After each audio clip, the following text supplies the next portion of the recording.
Dear students, we welcome you to MOOC on Sociology 2.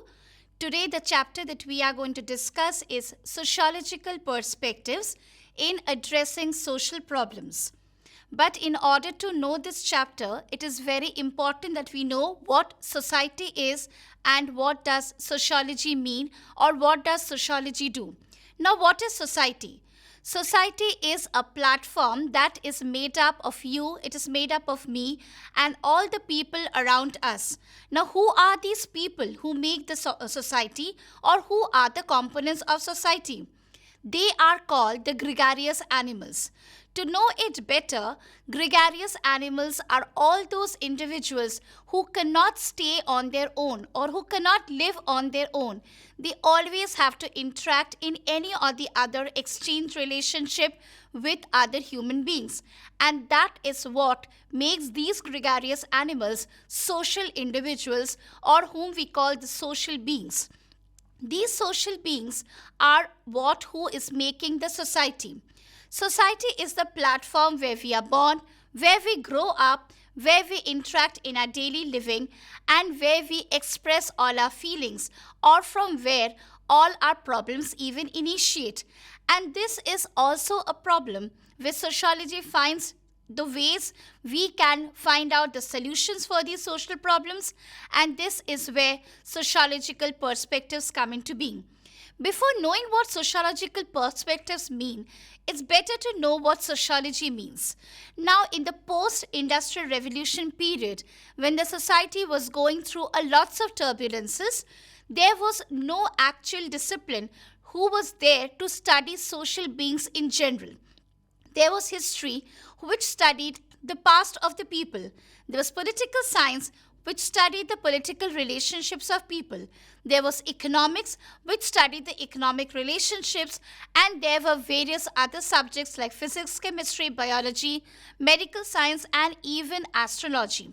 But there was no subject which was studying human being as a whole and in its perspective in the society. This is where sociology stepped in. Sociology is a study which encompasses all these relationships, the people, their class, their caste, the viewpoints, their relationships, their feelings, and how they conduct in the society. Now, what do we mean by sociology? It is a discipline which tries to find out some unanswered questions of people which we are interacting with. Now, we need to question ourselves that why is it important to know what society is? It is very important because we don't know where we are staying or what we are doing and whether it is having a good impact on the others or not. Let us come here now to sociological perspectives. The sociological perspective is actually called the lens of the society. If you look at your body, the lens of your body is your eyes. So with these two eyes, you see everything that is very obvious and that is not very obvious to you. So therefore, society also needs its own lens, and here is where the perspective comes into being. This is the way that we are seeing the people. This is the way that we are asking how you are doing. This is the way where we are even introspecting within ourselves as to how we are doing. Therefore, sociological perspective can be called the lens of the society. Now, why do we need to keep our eyes open? If we don't keep our eyes open in general life, we need to stumble upon something. In the similar way, in sociology, if you don't keep your lenses open, you need to stumble upon the social beings. You need to stumble upon the social relationships. And this is where the problems can start. Or this is where many things can be very, very dark in front of us, which is maybe obvious. Sociological lens is a perspective which makes us very much familiar with our surroundings. Now, students, if you look around you, you see many things which are very familiar to you, like you see your family members, you see your relatives, you see your neighborhood, you see your friends, you see your colleagues, and you see the people all around you. But is it all that is very sufficient for us to know the society?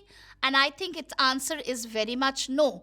Because if everything is very familiar to us, if everything is very obvious to us, then why does sociology as a discipline emerge at all? And why did you students come into this subject to know the society? So, what we need to know is that through this lens of the society, we should know what is within what is happening, what is behind what is obvious, what is which is not revealing, and what is very much in depth, what is revealing us. This perspective is actually encouraging us to take a new look at the society, to look into much depth, so we know everything at very layered form, which might be looking very sublime, which might be looking very static, which might be looking very normal.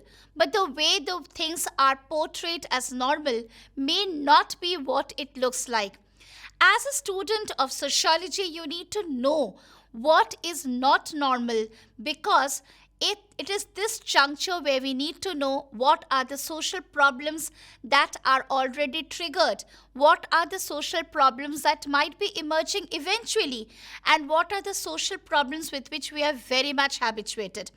Now, habit is something that we take it as a part of our life, but is every habit very comfortable to you? So sometimes we need to work upon it.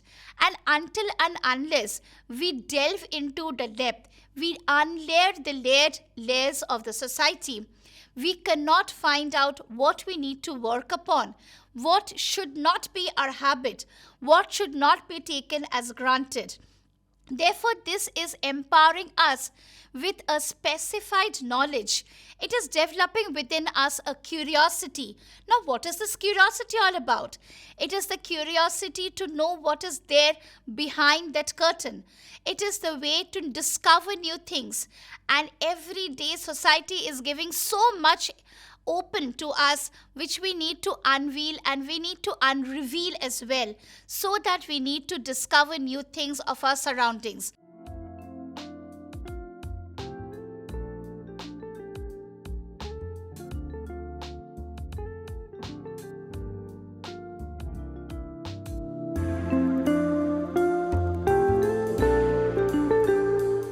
Now, what is society and its perspective?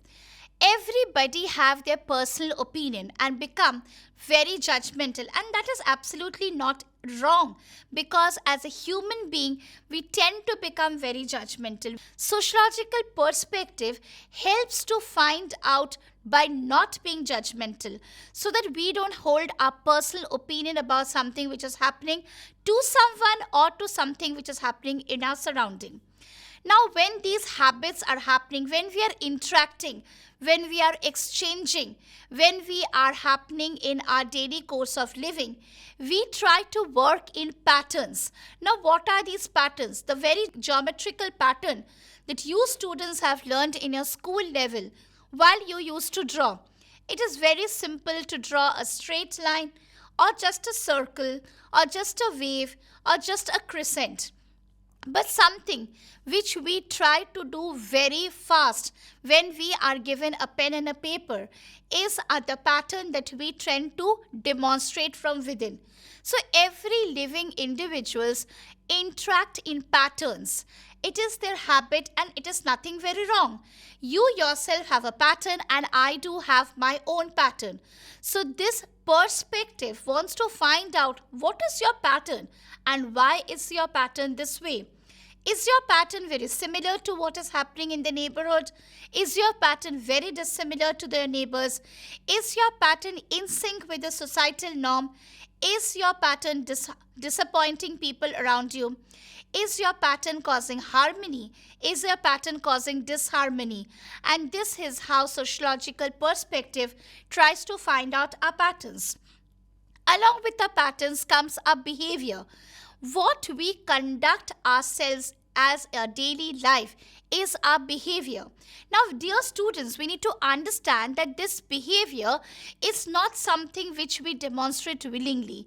It is something that has been inculcated within us because it's a pattern of our socialization. So, if I am being taught that I need to conduct in a particular way since I am born, then that is going to be reflected in my behavior in the later part of my life. So I am socialized to be very, very befitting to my family. I am socialized to be very, very befitting to my society. And this is how our personal behavior comes into being. When we are conducting within ourselves, when we are conducting within the people in front of you, we try to say what we are behaving as our behavior. This is a bunch of practices that we do in our usual course of life. Sometimes we don't even realize how we are behaving, but that is what the other people in front of you need to realize upon. Now, sociological perspectives are not only concerned with our patterns, our behavior, our conduct, which is lying in front of you. But as I said a bit earlier, it tries to find out what is even not obvious, what is even hidden, what is even sublime, what is something which the person wants to communicate but cannot communicate. So our sociological perspective will help you to find out these characteristics, these attitudes, these triggering elements, the stimuli, which is actually helping these social beings to behave in this way, to behave in a certain pattern, to demonstrate their conduct. The main objective of sociological perspective is actually to find out and to understand the patterns behind these featured aspects of the society. This society is like a building block, and I am going to use this very often, this building block term, because sociology cannot be seen always as a holistic form. It is made up of very, very small beings. It is made up of tiny aspects, and all are intermingling with each other. All are very interconnected, and they are always in perspective of others. So perspective is something which is an understanding to know the platform, why the individual is demonstrating in a certain way, or why even the society is behaving in a certain way. And since society is formed by us, therefore it is us actually who is forming the patterns of our society.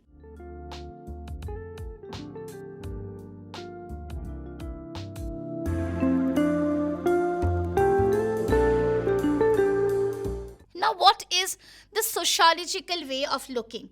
The difference, my dear students, that you are going to realize within yourself from your friend, the differentiation that you are going to eventually evolve among you is that what you are observing and what your friend is observing who has not got into sociology is very different.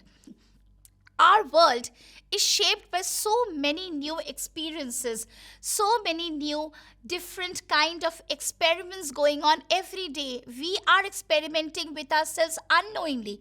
Do we even realize that? No. Every time I'm trying to experiment a new thing is a new experience. Every time I'm doing the same thing in a new way is also an experiment. So all this is only adding to my basket of experience, and in turn I'm giving a huge new basket to the society to find out their own answers. Now from here we shift to a very, very important perspective called sociological imagination. I'm going to speak about sociological imagination in my next slide, but sociological imagination comes from the word imagine. Now, imagine means what you think about the other person, what you behave as when you see a certain thing happening about in front of you. So you try to think about that item or think about that person or you think about that interaction in your own way. So you are actually imagining that person. That is your own creation. So from here the word sociological imagination crops upon. So now we are going to know what sociological imagination does to the people. It is actually telling you to privately judge each people, or rather to privately see what this people is doing. So when you are seeing society as a collective, you also need to know what this individual is doing individually in the society which is forming this collective. And this is where sociological imagination comes into being. Now, sociological imagination was a term which was coined by C. Wright Mills in his book 1959, where he had written, and he had said that sociological imagination helps to find out what is the social problem. Now, in order to know what is the social problem, let us find out what a problem is. Now, problem is something which is not making you comfortable. Problem is something which is not in sync with the societal norms. Now, problem is something which is also not helping you to move ahead, to proceed. It is either making you stagnant, or it is also holding you back to do a new thing, or maybe even sometimes pushing you back. So, if you are very, very clear about whether you are already in a problem or not, and what is the type of problem that you are in, it is very important for you to know this so that you can work upon it, you can cultivate upon it, you can seek an additional external support or help, and then you can move ahead. This is where C. Wright Mills was very, very prudent enough to draw a thin line between a social problem and a personal problem.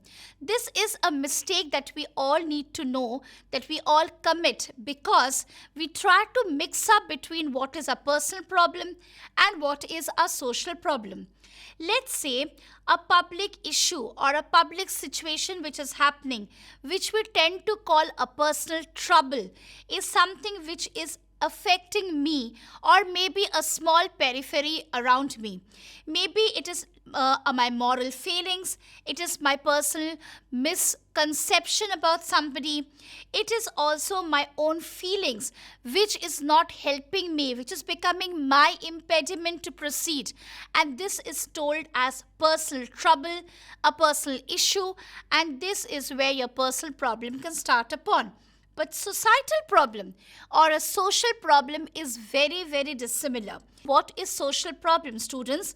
We need to find out that public issues which are lying in the social structure, which are inherent in the culture, and which are very much in depth in our society, which is having a problem and affecting the lives of the individual, is called a public issue. Therefore, there is a huge difference between a personal trouble or a personal issue and a social problem or a social issue. Mills felt that problems are ordinarily very much inherent as a private trouble, which we usually don't try to pick up because we don't try to realize it. Once we start realizing our personal problems, we have a tendency of blaming it as a sociological problem. Therefore, he said the best way to understand a public issue is to know your personal issue, and there is where he had coined this term sociological imagination.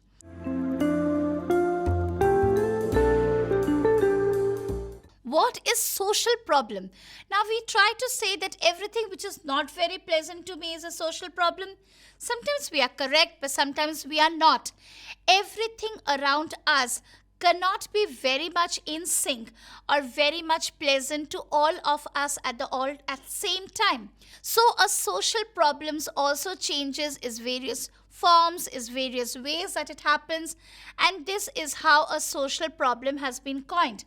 Coming back to C. Wright Mills and his book, which we had written in the year 1959, in the promise of sociological imagination, where he said that the social problem is a very crucial sociological study, or it's a part of a sociological study, where our society is existing and it's changing its various forms, but sometimes it is losing its gravity, sometimes it is becoming very problematic and very disturbing for the individuals, and sometimes it is causing a lot of imbalance. Now, a problem is becoming only a social problem if it is affecting a large amount of people. It is affecting a huge section of the society. And when the entire society's section cannot go in sync with the pace of the society's movement, everything becomes very topsy-turvy. And that time, these personal troubles, these personal issues are magnified to become a social problem. When we speak about the word problem, we have a very normal, natural tendency as a human being to blame, and this is called the blame game. Now, we can blame two people. One, we can blame the victim because the problem was done, or we can blame the system. But we never tend to introspect ourselves because this is where we don't feel comfortable. Now, how do we blame the victim? If a person is causing a problem and the problem is incurred again coming as a boomerang to him, we try to blame that person that he or she has been the most responsible person to cause a social problem to himself or herself. So we don't try to understand what is going on around.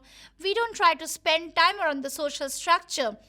But we simply very easily, it's a very time saving, it's a very easy concept, it's a very exciting concept where we jump to a conclusion because we are opinionated. We are making judgment, which is very, very wrong for a sociological perspective. But this is what happens, dear students. We try to make this a very, very easy game of blaming the victim. There's another way of shredding off responsibilities, and a way we shrug off our work is when we blame the social structure.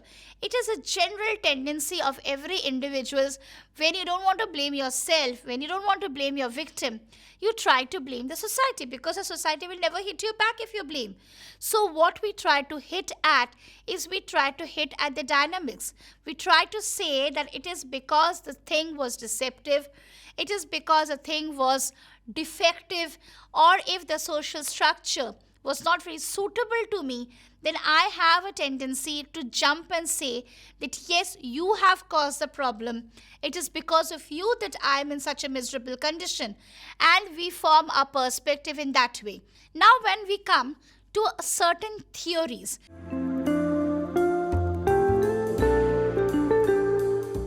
why is it important for you to know a sociological theory is that every time a perspective will not give you a grounded answer that why you have faced this problem or why is the society going through lots of turbulences.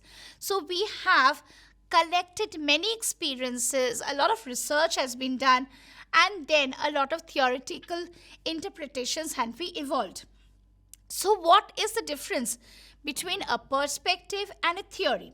A theoretical perspective is an assumption. We make an assumption, we make a conceptualization about a certain reality, and we shape the questions, we try to seek the answers, and we form a lens. As we had started this module with, we form a lens, and that is what we call it a perspective. Now, theory is a much more grounded, a much more rich and enriched collective data which is coming out of these theoretical connotations. A theory is actually a collection of a lot of principles, a lot of experiments, a lot of experiences on people, and this is enabling you to make a sense of the general world around you. Once you know a theoretical framework, because these sociological interpretations or these experiences are giving you a flow of answers, that this is how the order usually is and this is how the order needs to be maintained. So you try to analyze your answer keeping in backdrop these sociological theories which have been made out of a lot of experiences and a lot of research by going into the people, by asking about the social order that they experiences. And additionally, there are varieties of other particular sets of topics and social problems which are giving you this collective to form sociological theory. Now, there are three major theories which are helping us to find out sociological problems: functionalism, conflict theory, and symbolic interactionism. Coming to functionalism, it is like, as you can see in the slide, it's like a jigsaw puzzle. When in our childhood days we used to sit for a lot of board games, our parents or our family members used to give us a jigsaw puzzle and asked us to join it. Why? We can join it any way we want. But no, everything has a particular cutout, everything has its own picture, and we are supposed to match all these cuts and to form a larger picture. Everything has a reference to context. That picture is my reference, and that is my sociological order, that's my theory. So I know that everything needs to be understood in the light of that picture. So we are simply joining each of these blocks with its own cutout, which is going to match the aligned one. So everything has to go in harmony. Once all the pieces are joined in harmony and alignment to its adjacent ones and everything falls in order, then it is called a functional aspect of the society. That means whether it's a microest form of the sociological aspect, everything needs to be connected in a particular way so that we don't call it a puzzle anymore, but we call it a comprehensive picture. Similarly, when one jigsaw puzzle piece is missing, the entire picture gets disturbed. Or when one of the picture is torn, the picture gets disturbed.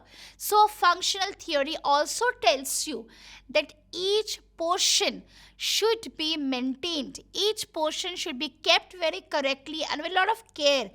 So what happens if this functional theory has to analyze a sociological problem? A functionalist point of theoretical interpretation will see whether all the parts are available, whether all the parts are sitting in sync with each other.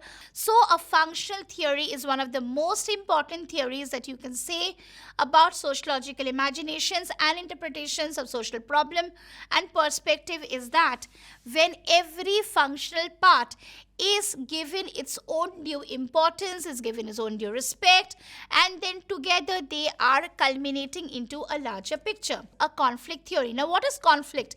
Everything is dynamic. There's nothing which is static. Even if we think that in society a particular thing has been static, we have to look into the background. Maybe previously it was very dynamic, or previously it was being dynamic and now is sitting for a while to pick up the momentum, and then again it needs to rise up. So therefore, when everybody is moving, there are a lot of rush and the space are very limited. So everybody is in a conflict with each other so that the person goes to the next step. The person delivers on his own. And this is where conflict comes. Now, conflict gives a lot of dynamism.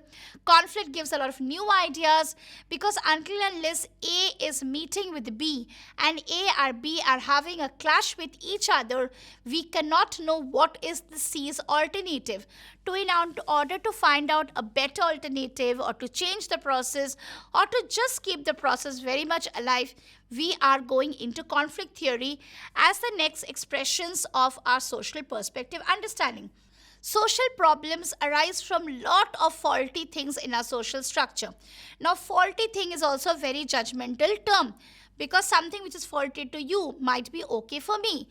So we need to know whether this conflict is actually leading to a social problem, or whether this conflict theory is helping us to understand a social problem so that we can successfully come out of these conflicts and then we can stay in harmony. Now we are coming to a third theory, symbolic interactionism. Now, what is symbolic interactionism? Interaction, as you all know, is when you are expressing something, you are also receiving a particular expression or a conversation or a discussion or a comment.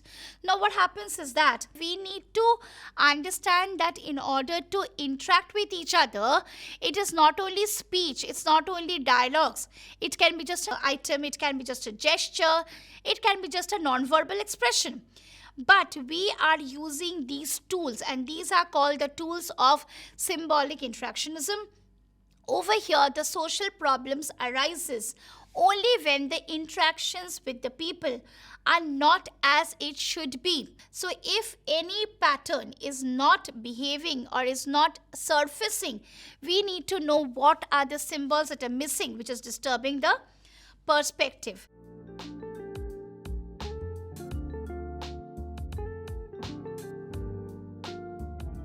Now, why is it important to know sociological perspective before we conclude this module?